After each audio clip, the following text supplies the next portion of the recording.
The extent of Ellen DeGeneres' meticulousness and demanding nature extended beyond the confines of her workplace, permeating into her personal life as well. According to a former staffer, Ellen implemented what they termed as traps, covert measures designed to scrutinize the performance of her household staff. These tactics included surreptitiously placing matches behind cupboard doors to assess the thoroughness of the cleaners, indicative of Ellen's exacting standards and perhaps a lack of trust in her employees. Not limited to her cleaning staff, Ellen's stringent expectations extended to all service personnel, including handymen and security guards.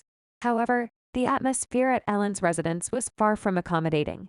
Former employees recounted an environment rife with fear and trepidation, where even the most mundane tasks were subject to intense scrutiny and criticism.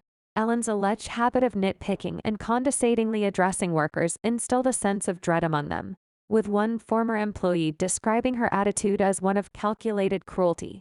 She should have apologized 16 years ago. This environment, this toxic culture that she created in the office, has been going on for 16 years. The repercussions of Ellen's behavior were not confined to her household staff alone. Reports suggest that her treatment of security guards led to the termination of her contract with a top security firm in Hollywood. Shockingly, the reason cited for this severance was Ellen's supposed disdain for the guards' walking style, an absurdly trivial grievance indicative of the extent to which Ellen's exacting standards governed her interaction with service personnel. These accounts paint a damning portrait of Ellen DeGeneres as an employer, revealing a pattern of mistreatment and exploitation that extends far beyond the confines of her talk show set. Even Ellen's own dogs seemed to prefer her wife, Portia, over her. According to a former staff member, the dogs would eagerly greet Portia upon her return home, yet barely acknowledged Ellen's presence. This anecdote sheds light on the strained relationships within Ellen's household, with even her pets displaying a preference for her spouse. The former employee didn't mince words, describing Ellen as the worst person they've ever encountered and suggesting that she derives pleasure from terminating employees. This stark assessment underscores the pervasive atmosphere of fear and hostility that reportedly permeated Ellen's workplace. The downfall of The Ellen Show further solidified Ellen's tarnished legacy, with reports of mistreatment by former employees serving as a catalyst for its demise. In July 2020, BuzzFeed News published a damning report by 10 anonymous former staffers, confirming long-standing allegations of a toxic workplace culture at The Ellen Show. This revelation marked a significant blow to Ellen's once illustrious reputation, highlighting the consequences of her alleged mistreatment of staff. Reports emerged detailing staff members being terminated for taking medical leave or attending family funerals, highlighting a distressing pattern of mistreatment and dismissal.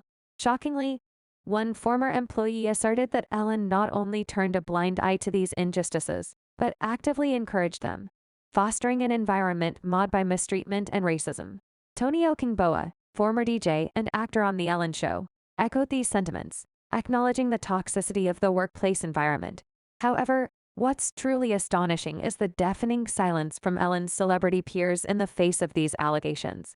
Despite their close ties to Ellen, many of her celebrity friends remained conspicuously silent, failing to address the allegations of mistreatment and injustice.